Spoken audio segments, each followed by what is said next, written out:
Hello viewers, welcome to my English YouTube channel. Friends, today we will see about verb. Verb को हम हिंदी में क्रिया बोलते हैं और हम verb क्या है उसको देखेंगे।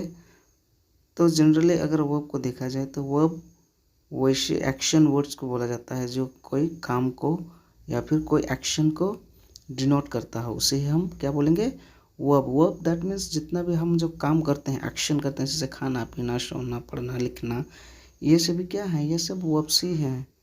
तो आइए हम वर्ब्स को डिफिनेशन के द्वारा समझने का प्रयास करते हैं। इसके बाद वर्ब का जो टाइप्स है उसको देखते हैं और एक एक करके हम उसको एक्सप्लेन करेंगे और समझेंगे। So viewers, there is given the definition of verbs. Verbs are words that express action or state of being, and they are an essential part of a complete sentence. तो यहाँ पर verbs का definition बताया गया है। तो verbs क्या है? Verbs are the words. Verbs एक वर्ड्स है जो कि एक्सप्रेस करता है क्या, एक्शन को या फिर स्टेट ऑफ बीइंग या फिर कोई भी मनोदशा को, किसी का जो मूड है उसको बताता है। And they are an essential part of a complete sentence. और ये वर्ब एक कंप्लीट सेंटेंस को बताता है, एक्सप्रेस करता है या फिर डिनोट करता है।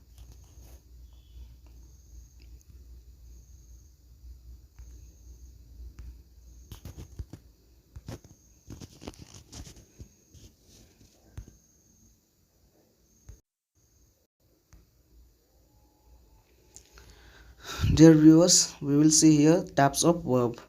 तो जनरली यहाँ पर वर्ब्स के दो टाइप्स होते हैं और उसी को फिर से और छोटे छोटे भागों में विभाजित किया गया है या फिर बांटा गया है।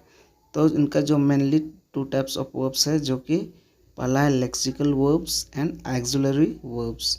लेक्सिकल वर्ब्स को हम मेन वर्ब से भी जानते हैं, जिसे हम मेन वर्ब भी कहते हैं, और axillary verbs that means helping verbs. Helping verb को हम एक्सिलरी वर्ब भी कहते हैं। इसके बाद लेक्सिकल वर्ब्स, ये फिर से दो वर्ब्स में बांटा गया है।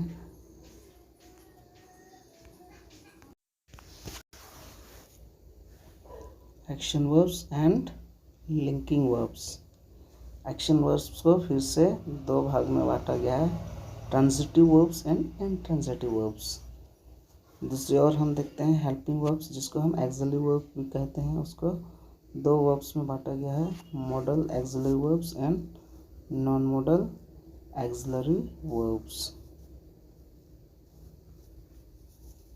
तो इस वीडियो में हम लोग पहले मेन वर्ब और हेल्पिंग वर्ब देखेंगे। इसके बाद नेक्स्ट जब फिर से अगला वीडियो आएगा तो उसमें एक्शन वर्ब और लिंकिंग वर्ब्स को देखेंगे।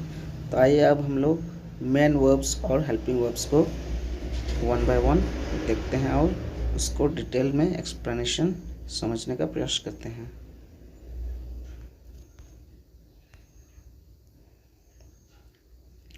तो मेन वर्ब क्या है उसका यहाँ डिफिनेशन दिया गया है। The verb which is of main important in the sentence called the main verb. The verb which is of main importance in the sentence is called main verb. तो main verb वैसे verb को बोला जाएगा जो कि कोई भी sentence में जो मेन इम्पोर्टेंस का रोल निभाता है, जो कि मेन एक्शन की तरह वो भूमिका निभाता है, उसे ही हम क्या बोलेंगे, मेन वर्ब, जो कि एक महत्वपूर्ण अपना क्या है, सेंटेंस में या वाक्य में अपना भूमिका निभाता है। तो dear viewers, main verb that means कोई भी सेंटेंस में जो मेन काम हो रहा हो वही हमारा क्या कहलाएगा, मेन वर्ब। आइए हम कुछ एग्जाम्पल के द्वारा समझते हैं कि मेन वर्ब होता क्या है। जैसे कि हमारा हुआ स्लीप। ये जो स्लीप है ये भी हमारा क्या हो गया, मेन वर्ब। जितना भी है सोना, नाचना, खाना, पीना, पकाना, खरीदना, जाना, आना, उठना, बैठना, पढ़ना, लिखना, यह सब किस में आता है? मेन वर्ब में आता है, मेन वर्ब। आइए अब हम मेन वर्ब को सेंटेंस में कैसे आइडेंटिफाई करेंगे। अगर कोई सेंटेंस दिया हुआ हो और उसमें मेन वर्ब को आइडेंटिफाई करना हो तो हम कैसे आइडेंटिफाई करेंगे। तो आइए हम सेंटेंस को देखते हैं और मेन वर्ब को आइडेंटिफाई करते हैं। जैसे यहाँ दिया हुआ है, पहला सेंटेंस क्या है? ही प्लेस फुटबॉल, ही प्लेस फुटबॉल। तो यहाँ पर मेन वर्ब कौन सा है? प्लेज। ही प्लेज फुटबॉल, इसमें प्ले क्या है? वो मेन वर्ब की तरह काम कर रहा है। सेकेंड है, प्रिया इज सिंगिंग वेरी नाइस। तो यहाँ पर दो वर्ब है, इज भी है और सिंगिंग भी है, लेकिन यहाँ पर जो मेन वर्ब की तरह काम कर रहा है वो कौन है? सिंगिंग है। और ये इज वो क्या हो जाएगा? वो हेल्पिंग वर्ब हो जाएगा। You are a student, you are a student. जो अगला सेंटेंस है, यू आर अ स्टूडेंट, यहाँ पर आर तो एक्चुअली हेल्पिंग वर्ब है, लेकिन अगर एक ही वर्ब दिया हो जिसमें कोई भी एक्शन वर्ड्स नहीं हो तो जो हेल्पिंग वर्ब है वही हमारा मेन वर्ब की तरह काम करेगा। तो ये आर क्या है? यहाँ हो जाएगा मेन वर्ब।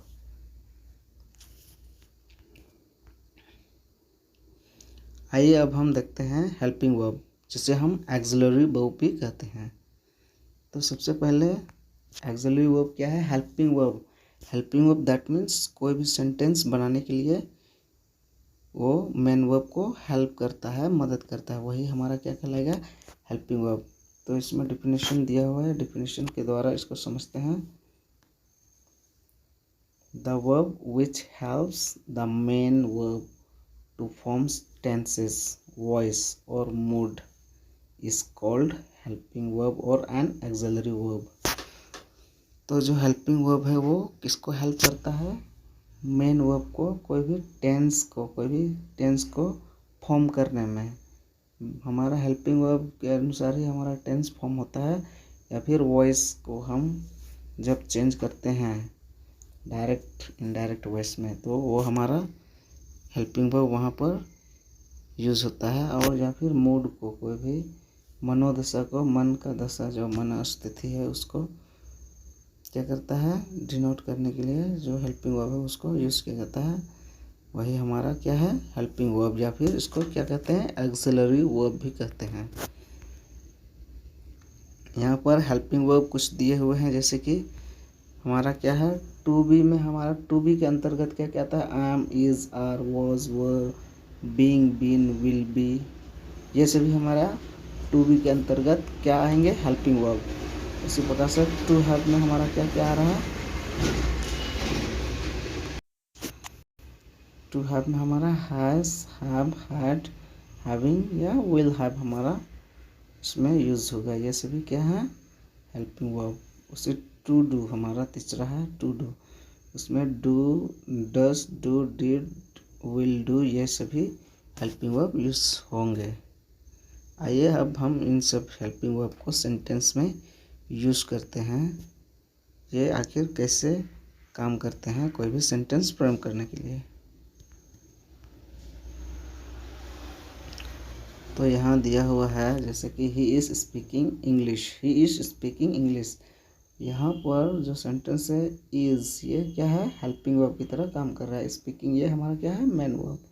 उसी प्रकार से अगला सेंटेंस है I am going to school. यहाँ जो हेल्पिंग वर्ब है वो एम है, और गोइंग वो क्या है? Main verb. हमेशा हेल्पिंग वर्ब क्या है? वो मेन वर्ब से पहले ही आएगा। कभी भी हेल्पिंग वर्ब केवल कोई भी सेंटेंस में यूज़ नहीं हो सकता है। अगर केवल हेल्पिंग वर्ब से सेंटेंस बनाएंगे तो वो सेंटेंस हमारा रॉन्ग हो जाएगा, कभी भी वो मीनिंगफुल सेंटेंस नहीं बनेगा। लेकिन जो हमारा मेन वर्ब है वो बिना हेल्पिंग वर्ब का भी एक मीनिंगफुल, एक कंप्लीट सेंटेंस बनता है। हम बिना हेल्पिंग वर्ब का भी एक कंप्लीट सेंटेंस बना सकते हैं, जबकि हेल्पिंग वर्ब में वैसे नहीं होता है। हम बिना मेन वर्ब का अगर हेल्पिंग वर्ब से ही सेंटेंस बनाना चाहेंगे तो वो एक सेंस वाला या फिर मीनिंगफुल सेंटेंस नहीं बनेगा। तो अगला सेंटेंस है we are reading a book. तो यहाँ पर आर है वो हमारा क्या हो जाएगा, हेल्पिंग वर्ब, जिसको हम एक्सिलरी वर्ब भी होता है। रीडिंग क्या है हमारा मेन वर्ब। यहाँ हमको ध्यान में रखना होगा कि जो हेल्पिंग वर्ब है हमेशा मेन वर्ब से पहले आएगा और हेल्पिंग वर्ब के तुरंत बाद हमारा क्या होगा, मेन वर्ब। यहाँ अगला सेंटेंस क्या है, यू आर प्लेइंग क्रिकेट। यहाँ जो आर है वो क्या है, हेल्पिंग वर्ब है। यहाँ तक समझने में कोई दिक्कत है? अगर किसी प्रकार का कोई दिक्कत है, any doubt, then please comment and let me know what's the problem. So friends, on this way today our chapter is over. Next day और next video I will bring for you. अगला जो types है verb का उसको हम लोग देखेंगे। तो आज का वीडियो हम लोग यहीं पर फिनिश करते हैं। And those who are new viewers please like share and comment and subscribe my channel. Thank you and have a great day.